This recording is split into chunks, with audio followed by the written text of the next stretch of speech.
করি। ওহে বৈষ্ণব ঠাকুর দয়ার সাগর এ দাসে করুণা করি।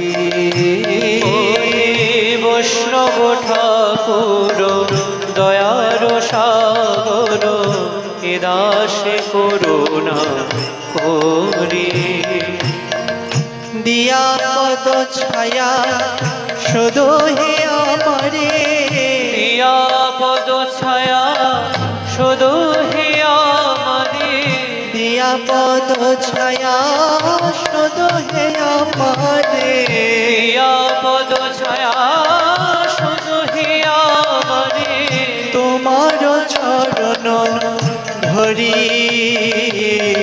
তোমার চরণ ধরি। আর বিয়া